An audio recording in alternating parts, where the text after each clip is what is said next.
First Bible reading, the book of Amos, chapter 5, 6 to 15. The book of Amos, chapter 5, 6 to 15.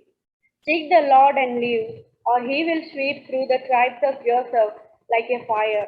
It will devour them, and Bethel will have no one to quench it. There are those who turn justice into bitterness and cast righteousness to the ground.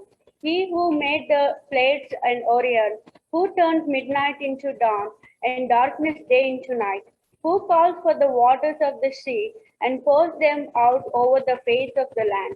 The Lord is his name. With a blinding flash, he destroys the stronghold and brings the fortified city to ruin. There are those who hate the one who upholds justice in courts and detest the one who tells the truth. You levy a straw tax on the poor and impose a tax on their grain. Therefore, though you have built stone mansions, you will not live in them.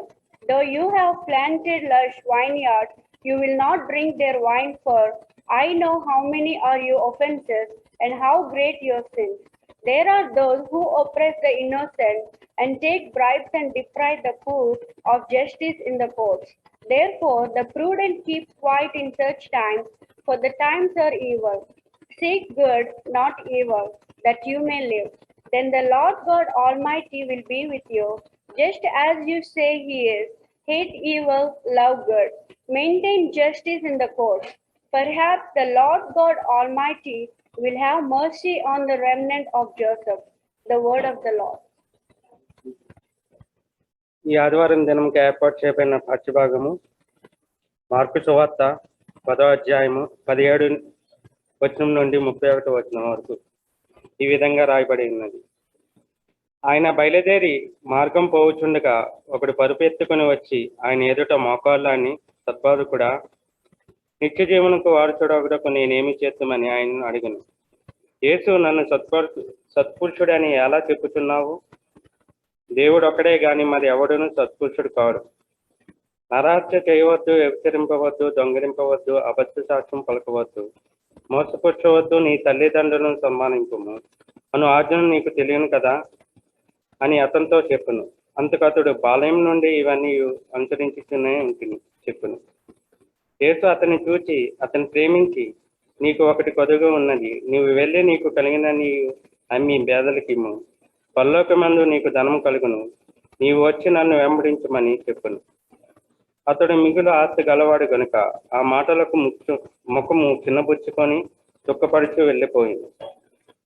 అప్పుడు యేసు చుట్టూ చూచి, ఆస్తి గలవారు దేవుని రాజ్యంలో ప్రవేశించుట ఎంత దుర్లభమని తన శిష్యులతో చెప్పను. ఆయన మాటకు శిష్యుడు విమర్శముందిరి. అందుకు యేసు తిరిగి వారితో ఇట్లనెను, పిల్లలారా, తమ ఆస్తి యందు నమ్మిక ఉంచిన వారు దేవుని రాజ్యంలో ప్రవేశించుట ఎంత దుర్లభము. ధనవంతుడు దేవుడి రాజ్యంలో ప్రవేశించుట కంటే ఒంటి సూది బెజ్జములో దూరుట సులభము. అందుకు వారు అత్యధికంగా ఆశ్చర్యపడి, అట్లా అయితే ఎవడు రక్షణ పొందగలడని ఆయన అడిగిరి. యేసు వారిని చూచి, ఇది మనుషులకు అసాధ్యమే గాని దేవునికి అసాధ్యము కాదు. దేవునికి సమస్తము సాధ్యమే అనెను. పేతురు, ఇదిగో మేము సమస్తమును విడిచిపెట్టి నేను వెంబడించిద్దామని ఆయనతో చెప్పసాగను. అందుకు యేసు ఇట్లనెను, నా నిమిత్తము, సువార్త నిమిత్తము ఇంటినైనను, అన్నాతమ్ములైనను, అక్కా చెండ్రులైనను, తల్లిదండ్రులైనను, పిల్లలైనను, భూమి అయినను విడిచిన వాడు ఇప్పుడు యెహోవామందు హింసలతో పాటు నూరంతగా ఇండ్లను, అన్నతమ్ములను, అక్క చెండ్రులను, తల్లులను, పిల్లలను, భూములను రాబోయే కాలమందు నిత్యజీవం పొందుమని మీతో నిశ్చయంగా చెప్పుచున్నాను. మొదటివారు అనేకులు కడపటివారు అగుతురు, కడపటివారు మొదటివారు అగుతురు. As we continue to focus upon the mission, ministry, and the purpose of Christ coming into the world, we have been looking into various aspects or the dynamics of the mission of Jesus Christ. And as Jesus was moving from one place to the other, as Jesus was ministering to people, as Jesus was teaching people and healing the afflicted, there were so many people who were following Jesus with various reasons, various questions. Sometimes even we also have some kind of hidden things to follow Christ. Why is that we are following Christ? What is our goal? What is our aim? And why are we following Jesus? And there were so many people who were following Jesus with different expectations. And one of the young men, he is coming to Jesus Christ running. That is what we see in 10th chapter.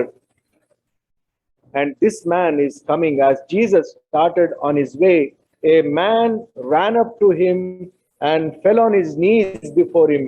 Good teacher, he asked, what must I do to inherit eternal life? నేను నిత్య జీవము పొందాలి అని అంటే నేను ఏం చేయాలి అని ఈ యొక్క యవనస్తుడు వచ్చి యేసుక్రీస్తు ప్రభువును ప్రశ్నిస్తూ ఉన్నాడు. అంటే ఏదో ఒకటి చేస్తే నాకు ఇది లభిస్తుంది అనేటటువంటి ఆలోచనతో మన ఆసియా ఖండంలో ఉన్నటువంటి వారందరికీ ఇది అలవాటే. ఏదో పుణ్యకార్యాలు చేస్తే మాకు మోక్షం వస్తుంది అనేటటువంటి భావన. ఎన్ని దొంగతనాలు చేసినా సరే దేవుని పేరు మీద కొంచెం మంచి కార్యము 10 మందికి భోజనం పెట్టేస్తే చాలు, లేకపోతే బట్టలు కొనిచ్చేస్తే చాలు, నేను చేసిన తప్పంతా కూడా దేవుడు క్షమించాలి, నాకు పుణ్యం రావాలి అనేటటువంటి భావనతో మనం జీవిస్తూ ఉంటాం. That is one of the reasons this young man also is coming to Jesus Christ and asking that same question. He is unable to recognize that in Jesus itself there is eternity. In Jesus itself there is salvation. In Jesus himself is the new life which is demonstrated and revealed to us by his very coming. Sometimes people forget, these things are already available to us, already accessible to us. Who can be part of God's kingdom? We have been focusing for the last couple of weeks. How can we see God's kingdom? How can we be part of God's kingdom? And here, this young man is coming to Jesus Christ. What I should do? Because he is a wealthy man. ఆయన మిక్కిలి ధనవంతుడు కాబట్టి దుఃఖంతో వెళ్ళను అని ఉంటుంది చివరిలో. He was a very wealthy man, and that is the reason he was unable to accept the teachings of Jesus Christ. యేసుక్రీస్తు ప్రభు అతనికి 2 విషయాలు చెప్పినట్లుగా మనము గమనిస్తూ ఉన్నాం. First one is follow the commandments of God. Follow the commandments of God.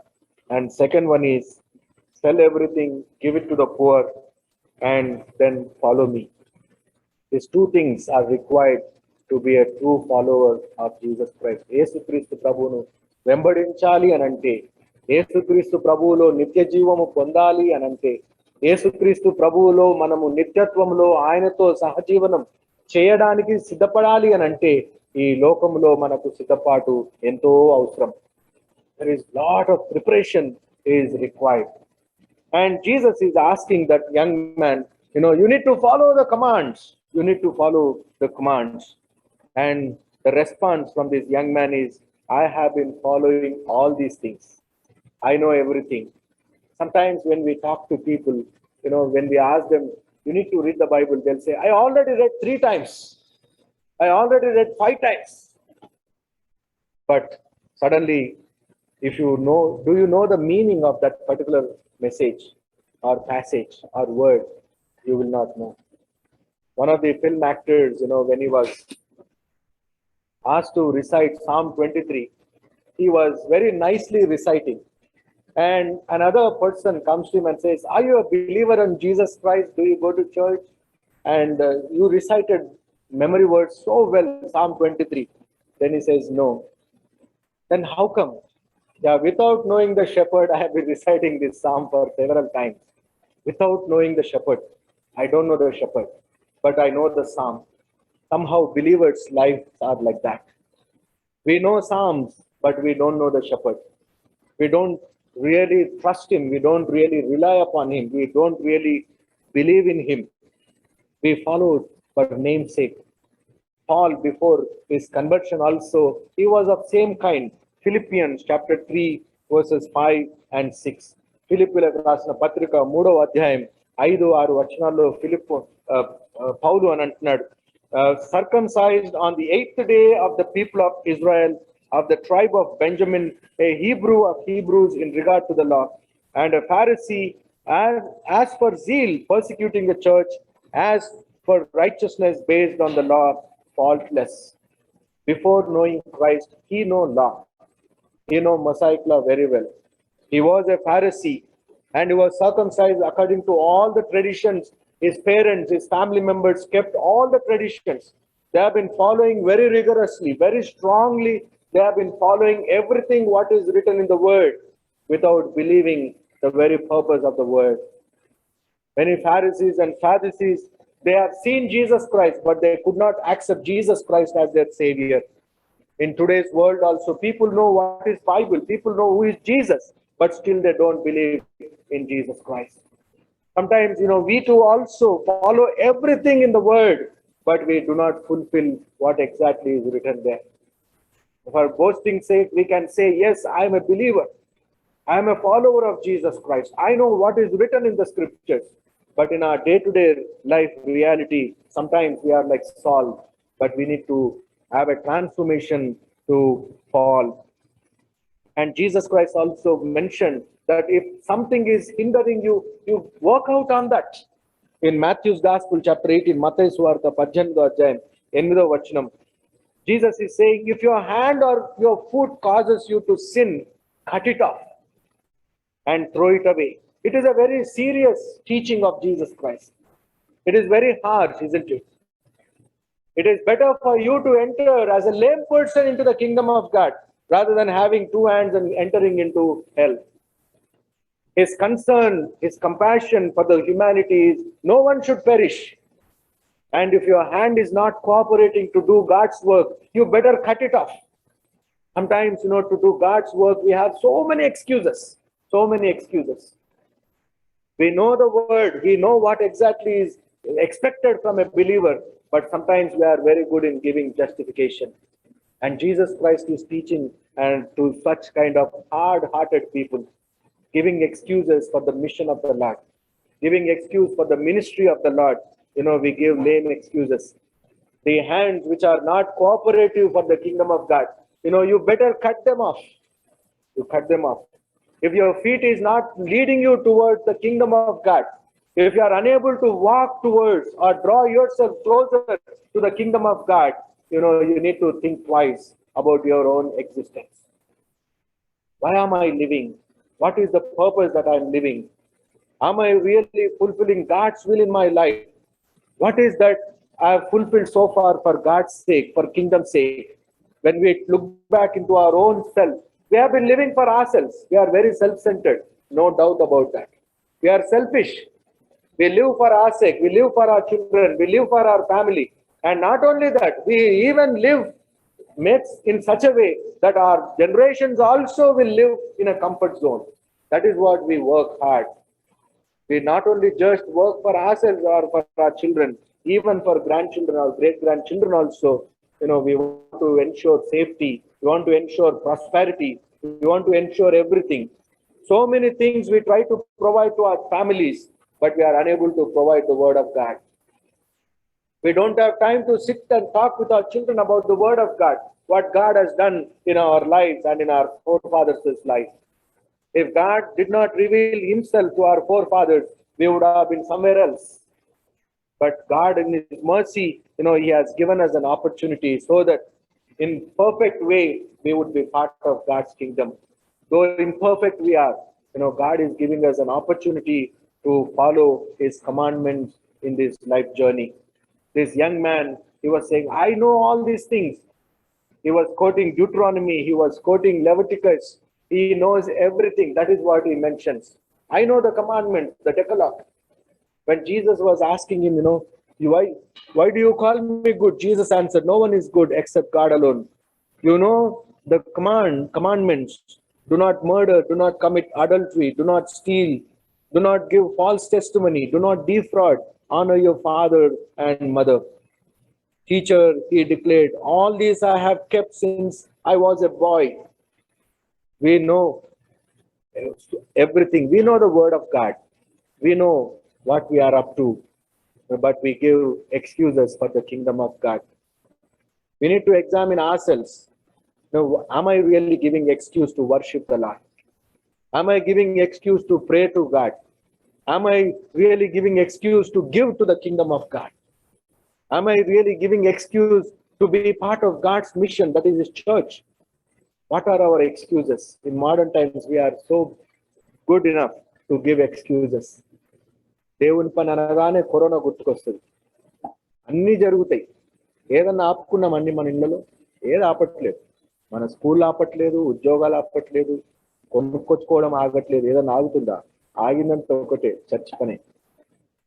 ఆగిందంతా ఒకటే, దేవుని పని మాత్రమే. దేవుడు మనకు ఒక అవకాశం ఇస్తున్నాడు. మనం కాకపోతే ఆయన రాళ్లతో కూడా చేయించుకోగలుగుతాడు. Is giving an opportunity for us. It is a privilege for us. It is not that we are doing some favour to God. Jesus disciples were following with the intention. అబ్బాయి యవనస్తుడు వచ్చి మనసులో మాట అడిగాడు రా ప్రభువుని అనుకున్నాడు పేతురు.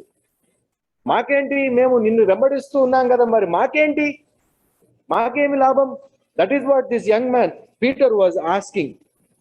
In verse 28, Peter said to him, we have left everything to follow you. We have left everything to follow you. Among the 12 members, only Peter is talking. 11 members may be spectating. No one said, hey, Peter, what are you talking? Stop. They didn't say that. Bale adigadra ప్రభువును. అప్పుడప్పుడు మనం అడగం కదా, మన group of team work లో ఉంటే అడగం. ఎవడన్నా అడిగితే వాడిని తర్వాత కలిసి అంటాం, సూపర్ ఇచ్చావు బ్రదర్. నేను అందాం అనుకున్నా, నువ్వు అనేసావు. నేను అనను, ఎందుకంటే నేను కట్ అవుతానుగా. ఇంకొకటి అంటే వాడికి వెనకాల నుంచి పోయి బతి పెట్టి వాడిని కంటి చేయాలి. మనము ఏదైనా మంచి అయితే consequences we are not prepared. We don't want to take up consequences. We are smart people. And there were 11 smart disciples with Jesus Christ. Peter was asking, what is that? We have left everything and we are following. You are assuring promise to these people that, in kingdom of heaven, you are going to have so many riches. When we leave everything and follow you, what is that we are going to gain? Following Jesus. Are we following Jesus for some gain? Are we following Jesus with some expectations? What are our expectations? In Romans chapter 13, verse 9 also, Paul is reminding about the 10 commandments to the community members in Rome. Someone read Romans chapter 13, verse 9.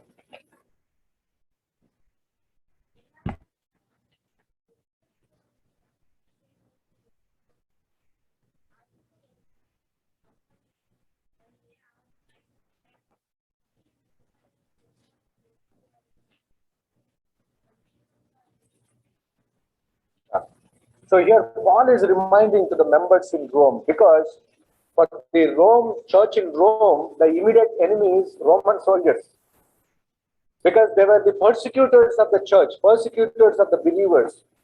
The Roman government has become the persecution department, where it is scattering the community.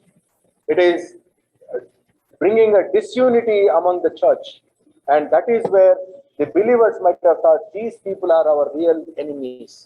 Therefore, we need to get rid of these people.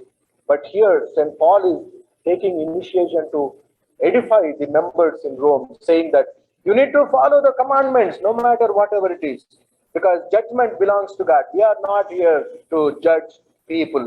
And he says, the commandments is that do not commit adultery, do not murder, do not steal, do not covet. And whatever others commandment there may be are summed up in this one rule: love your neighbor as yourselves. Love does not harm to its neighbor. Therefore, love is the fulfillment of the law. మీరు ఒకరినొకరు ప్రేమించుకొనుడి అని చెప్తూ ఉన్నారు. You need to love one another. Love will not harm others. Love will not harm others. Then Paul is writing to the early church as a powerful reminder. Don't hate your enemies. That is what even Jesus Christ also mentions the same thing. He summarized the law and he says, if anyone is really, you do not love, you pray for them. You pray for them. You pray for your enemies. Just don't end up praying for yourselves. Those whom you love, just don't say that. Sometimes in our church prayer group, we do that. If we like that family, we'll put thumbs up. If we don't like, we'll be silent. We show some kind of partiality, isn't it? There should not be any partiality. You need to love everyone. If you are eager to pray for one person, family whom you love, unknown families also, you should be prepared to pray. You should pray for everyone. You should be prepared to remember your enemies more and pray for their salvation. That is what Jesus Christ was teaching. These are very hard teachings. They are not that easy. People who correct us, people who don't talk good to us, we don't like to take their name. We don't really feel comfortable to talk to them. leave about prayer. We don't feel comfortable in their presence. We'll try to avoid. But the teachings of Jesus Christ, the real follower of Jesus Christ, to inherit the kingdom of God, you need to fulfill this commandment. You need to love everyone. You need to love everyone. In the Old Testament times also, Prophet Ezekiel is speaking to the community of Israel, where they were not listening to the word of God. They were only claiming that we are inheritants of the kingdom which God has given to us. God has fulfilled the promise which he gave to Abraham, Isaac, and Jacob, and therefore he continues to love us. We do not have to obey. Ezekiel chapter 33, Ezekiel Grandam, 33వ అధ్యాయం 31వ వచనం. My people come to you as they usually do and sit before you to listen to your words, but they do not put them into practice. With their mouths they express devotion, but their hearts are greedy for unjust gain. What a pity.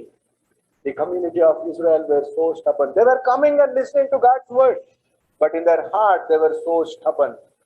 They do not want to change. But here the word of God was reminded to the community of Israel several times, so many warnings through prophets.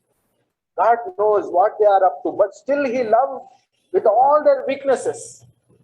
He provided whatever they were in need of. He answered their prayers. He delivered them from enemies. He gave them protection. He gave them identity. A small nation surrounded with so many enemies, but still, God's protection and mercy was there. In spite of experiencing God's abounding love, they failed to listen to God's word and fulfill the commandment of God. God's commandment and concern is that, you need to be righteous, because our God is righteous and he wants us to be righteous. Don't be unjust person. In the prophetic book of Amos also, we read the same thing. Prophet Amos was an 8th century BC prophet. He is known as one of the revivalists of his time, 8th century BC. And he prophesies to people who were really not obedient to the word. When he was prophesying, he was insulted and humiliated in such a way. Hey, Amos, you go and do your profession. Why are you doing this? We don't want to listen to you. You get away from our land. And he was asked to exile from the land because the king was not ruling with justice and righteousness. The prophets of his time, there were false prophets who were giving false assurances to the people, misrepresenting or misinterpreting the word. And on the other hand, the people were having prosperity and they are not in a situation to listen to God's word, because God's word always pricks us, isn't it? సత్యం మాట్లాడితే మనకు ఆయాసం అవుతుంది తప్పకుండా. ఎవరైనా వచ్చి వాస్తవాలు మాట్లాడితే కూడా అప్పుడు మనకు డైజెస్ట్ కాదు కదా, ఆ టైప్ అన్నట్టు. దేవుని వాక్యం ఆ విధంగా ఉంటుంది. వాస్తవం మాట్లాడుతుంది దేవుని వాక్యం, అది మనకు డైజెస్ట్ కాదు, అక్కడి నుంచి వెళ్ళిపోతాం. కన్వీనియంట్ గా రేడియోలో వింటున్నామంటే ఇంకో సింపుల్ గా స్విచ్ ఆఫ్ చేసి పెట్టేస్తాం. అమ్మో, ఈ పాస్టర్ చెప్పేది వినకపోతేనే బెటర్ లేదు, ఈ వాక్యం ఇప్పుడు వద్దులే, నేను 60 ఏళ్ళ తర్వాత బెడ్ మీద ఉన్నప్పుడు చూసుకుంటానులే, పడక మీద మరణ పడక మీద ఉన్నప్పుడు దేవుడు బాగా గుర్తుకొస్తారు. అప్పుడు ప్రభా ఒక్క ఆపర్చునిటీ, చర్చికి వస్తాను, నాకు నడవడానికి వచ్చింటే బాగుంటుంది అంటే వస్తాను ప్రభా అని అంటాను. నడవడానికి వచ్చేప్పుడు ఎక్కడున్నావు నువ్వు? నడవడానికి శక్తి ఉన్నప్పుడు నీ కాళ్ళు ఎక్కడికి తీసుకెళ్ళాయి? చేయగలిగినప్పుడు నీకు శక్తి చేతిలో ఉన్నప్పుడు నువ్వు ఏం పనులు చేశావు? క్షీణించి పోయాక అప్పుడు ప్రభువుని అడుగుతూ ఉంటాం, ప్రభా ఒక్క ఆపర్చునిటీ. సంసోను ప్రార్థన ఎటువంటి ప్రార్థన? నేను ఎలాగో తప్పు చేసి చనిపోతున్నాను కాబట్టి నాతో పాటు వీళ్ళందరూ కూడా చనిపోవాలి. అది సంసోను ప్రార్థన. ప్రభా నేనైతే తప్పు చేశాను, నేనైతే ఇప్పుడు మరణిస్తాను, ఇది నాకు ఓకే, నాతో పాటు వీళ్ళందరూ కూడా చావాలి. అది మన యాటిట్యూడ్. మనం కష్టాల్లో ఉంటే అందరూ కూడా కష్టాల్లో ఉంటే ఓకే, విరంబాటి. నాకు ఒక్కడికే కష్టం అంటే చాలా విలువలాడిపోతాను. ప్రభు నాకు ఒక్కడికే ఎందుకు, ఇది అందరికి ఇచ్చేస్తే సమానం ఉంటుంది. అందరూ కష్టాలు ఉంటే everyone is sailing the same boat, that's okay. Whole world is like this now, all economies are like this now, no problem. If one economy is ahead and one economy is behind, then the problem comes to us. Why? If I am destroyed, I want everyone to be destroyed. Sometimes our prayers are like that. Several times, God has been reminding the community of Israel, obey my commandment, leave out the unjust practices. Other day, I was having a conversation with brother, and he was saying, I felt so proud. I will not lie, whatever may come. I will not do this just to have a visa status. I will not take wrong things just to survive here in the United States. God is going to open a way for me. What a great conviction. What a great conviction. I will not lie. I will not give false statements. I will not bring shame to God or dishonor God in and through my actions. That was the conviction of the time. I felt so proud. I felt so happy to listen to that. The word of God has been powerfully reminded, and Jesus Christ is asking this young man, follow the commandments. Very blindly he was answering, I have been following all these things I know this, from my childhood I know this. Yes, our parents have taught us what it means to go to church. Our parents taught us by sending us to Sunday school. Our parents have led us to worship on Sunday. And that is how we have become the products of our parents' spiritual discipline. Are we able to impart the same discipline to our coming generation? Are we making this holy day as a holiday or really holy day? The churches in Europe are shutting down. Why? Some churches in America are shut down and sold to some of the temples or masjids. Why? Across the globe, this is happening. Churches' numbers are decreasing. Why? People are no more interested to go to church. They are giving their own reasons. The dying church. I'm reading a book recently called A Dying Church. And in that, there is a lot of statistics about how the churches are coming down. Who should be blamed? The believers. Believers are unable to build the body of Christ. People are unable to build the body of Christ. Are you fulfilling the commandment of God? And the second aspect that what Jesus Christ is mentioning to this young man in this Mark Gospel chapter 10 is that when you lack something, Jesus looked at him and he loved him. Jesus looked at him and he loved him. The way Jesus looked at him, if you read Revelation chapter 1, verse 6, there we see what is exactly God's love. We are doing the Bible study, isn't it, on book of Revelations. Revelation chapter 1, Praktana Grantha, Modati Adhyayam, Aro Vachanam. To him who loves us and has freed us from our sins by his blood. That is what Jesus is having, that compassion towards this young man. He wants this young man to be freed from every sin. This very purpose of coming into the world is that we all should receive salvation. We should not be condemned to eternal hell or eternal fire. He wants us to be saved. That is the purpose. Constantly, God has been giving us a reminder.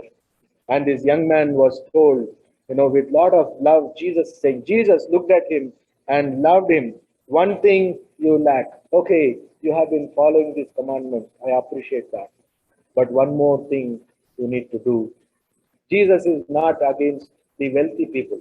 Some people always think that being rich, God doesn't like. Let me lead a very poor life. No, He doesn't like poverty. He eradicates poverty.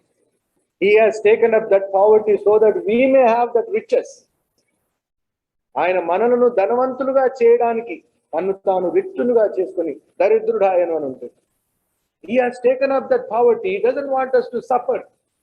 He is not a sadistic person that, when people suffer and turn to him, God, he will enjoy. No. When he called Abraham, he called and blessed him as a wealthy man. He has given him so many things. The community of Israel, though they were slaves, how much gold they had. The moment it was delayed for Moses to come down, from where they got the gold to make the calf, golden calf. People only gave. They did not go back to Egypt and brought back gold. They were carrying. They were wealthy. They did not lack anything. King David was one of the wealthy persons. Solomon was a wealthy man. And when we follow God, you will not lack any of these things. But these things should not control you. That is what it means.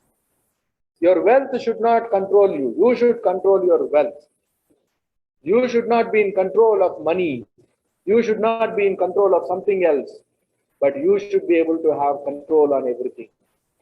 This rich man was not able to have control. He has been controlled by his wealth. He has become a self-centered person. He was not having a compassionate heart. The followers of Jesus are being reminded to give everything because our Lord Jesus is known for giving. God is known for giving. Other day we were having a discussion at the Bible study also about the nature and the fruit-giving plant or a tree. If you don't pluck the tree fruits every year, later on those fruits will become bitter. The more you take the fruit, the better fruit will come next year. That is the experience of so many agriculturalists. If you harvest the fruit this year, that may not be that tasty, but next year it will give you a better fruit. And the following year it will give much more better fruit. The nature itself is known for giving. This nature has been teaching people in many ways to give the best. To give the best. Sometimes when we give, we'll say, don't come back and ask me. This time only I can give you. Don't come back. We take so much of precaution. I don't have, but I asked my father and gave you. Assuming that this person will continue to come back to us. We don't like people coming back to us. But look at the nature of the trees. They expect you to come back, so for the best fruit. And likewise, coming back to Jesus, you'll get the best and better and best. Much more better things you will gain, much more sweeter things you will experience. That was the experience of King David. The word of God is sweeter than honey for him. It is not a bitter word. It is not a harsh word for him. It was honey. It was a sweeter experience for him to be part of God's kingdom. The early church learned to give in Acts of the Apostles, chapter 2, verse 45. అపోస్తుల కార్యములు 2వ అధ్యాయము 45వ వచనం. What were they doing? Selling their possessions and goods, they gave to anyone as he had need. వారి వారి అవసరతలకు తగినట్లుగా వీరి ఆస్తులను అమ్మి వారికి ఇచ్చినట్లుగా చూస్తున్నాం. The church has emerged with giving, the giving of life of Jesus Christ. And the believers in the early century have learned to give, The churches during the Enlightenment period also learned to give. It is because of their giving some of these third world countries got education, better health, roads, wisdom. If the churches wouldn't have initiated, I think the development aspect would have been much more delayed. It would have taken more longer time in India for the Enlightenment if education wouldn't have come to India. It was the churches which initiated free education, a qualitative education, English medium education. Mission schools are known for that. What a great opportunity it is God has given for the church. And today we are forgetting to give. We are only known for receiving. We have become so self-centered like this rich man that our focus is so much on our wealth and status that we don't want to share our possessions. Sometimes we don't even have heart to give what is lying down in our homes. If we see in our store homes, in our garages, so many unwanted things. We don't have a heart to give out. We'll say next year we'll use it, let us keep it. We forget that next year also that is existing in our house. That is how we have become self-centered. We don't have a heart to share. We don't have a heart to give. But to be part of God's kingdom, to inherit eternal life, this is one of the qualities that the church should demonstrate. Every individual, the body of Christ, should demonstrate. When we give, it is God who is going to give us the reward. The reward is for sure when you have compassion and concern for the community members where you live. In Matthew Gospel chapter 25, verse 34 to 36. మత్తయి సువార్త 25వ అధ్యాయం 34వ వచనం నుంచి 36 వరకు. Then the king will say to those on his right, "Come, you who are blessed by my Father, take your inheritance, the kingdom prepared for you since the creation of the world. I was hungry and you gave me something to eat. I was thirsty and you gave me something to drink. I was a stranger and you invited me in. I needed clothes and you clothed me. I was sick and you looked after me. I was in prison and you came to visit me.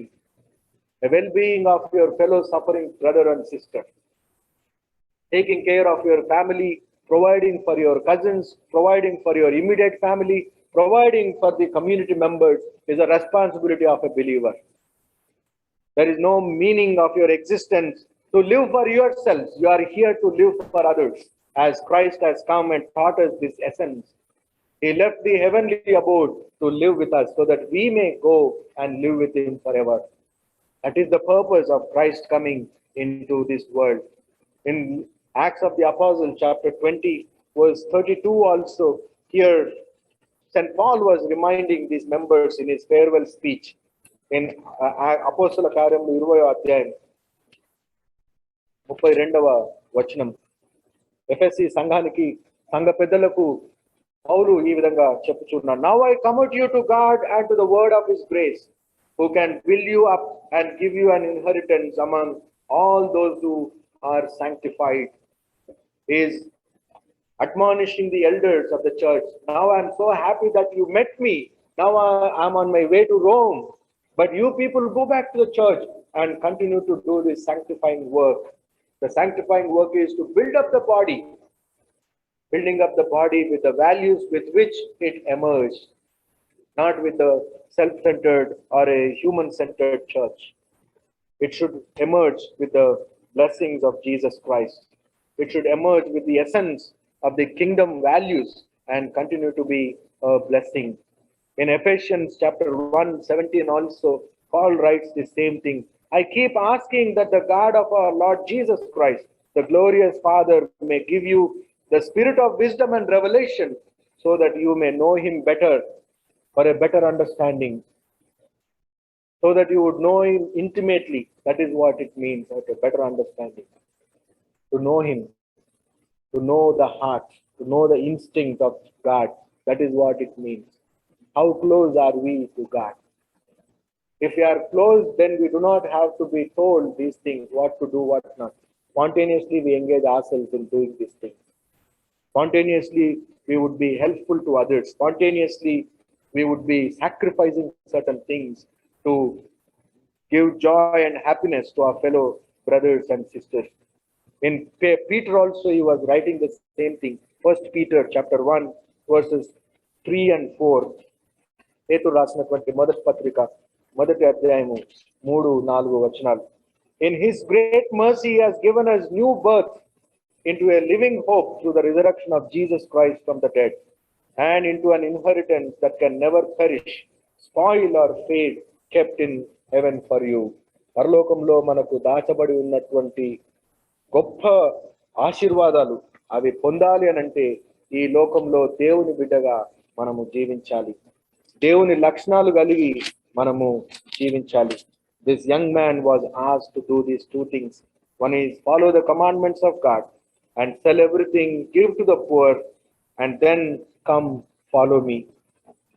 కొన్నిసార్లు మనం వాక్యం చదివి వాక్యంలో ఎదుగుతాం కానీ పొరుగు వారిని పరామర్శించి పొరుగు వారికి ఏదైనా సహాయం చేయాలనేటువంటి మనసు రాదు. కొన్నిసార్లు వాక్యం చదివి అన్ని చేయం కానీ ఈ సోషల్ రిలేషన్షిప్స్ బాగా డెవలప్ చేస్తాం. చాలా మంచివాడండి, చాలా మంచిదండి అని చెప్తాం, కానీ వాక్యం ఏముండదు అందులో. Either this or that.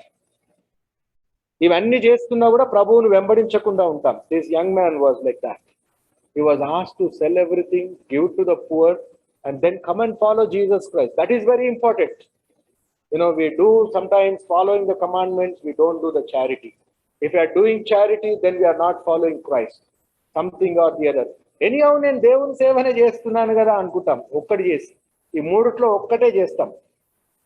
ఇవన్నిటికంటే ప్రాముఖ్యమైనది ఏందో యేసు ప్రభు మార్తా మరియ ఇంటికి వెళ్ళినప్పుడు చెప్తాడు.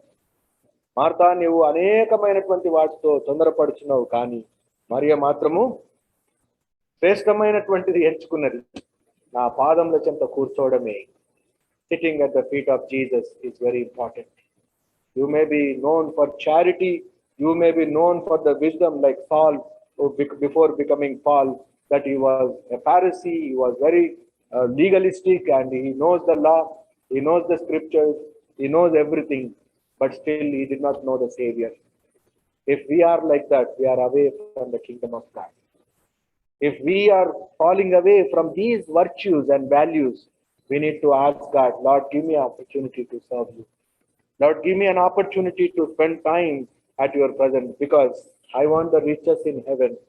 These riches in this world are temporary. The riches, what we inherit, sometimes they bring division in the family. Forefathers' property division, so many court cases across the globe, especially Christians ఒక్క గజం కొరకే అది ఎక్కువ కూడా కాదు. మా పెద్దన్న కిటికీ ఇటుక ఎలా పెడతాడు, కోర్టుకు పోయి ఆర్డర్ ఇప్పిస్తాడు. ఇదెందుకు దారి, ఫ్యూచర్లో నాకు కష్టమవుతుంది, నేను ఏదో కట్టుకోవాలనుకుంటున్నాను, ఇక్కడ ఎంత గజమే, అందులో ఏది పనికిరాదు. ఒక్కోసారి ఆస్తులు కూడా మనకు విభజన చేస్తాయి, విభేదాలు చేస్తాయి. జాగ్రత్త సుమా, ఇహలోక సంబంధమైనటువంటి ఆస్తిపై ఆధారపడకుండా పరలోక సంబంధమైనటువంటి ఆస్తిలో నీవు ఆధారపడ్డప్పుడు నీ జీవితంలో నిత్యత్వం పొందుతావు. If you want to inherit eternal life, do these things, then definitely there would be a difference in your life. There is a difference in others' life because of you, and you would make a difference in the kingdom of God. Let us ask God to give us that heart to follow Him, to follow His commands, and to be mindful and sensitive to the needs of others, and also to continue to follow Jesus Christ.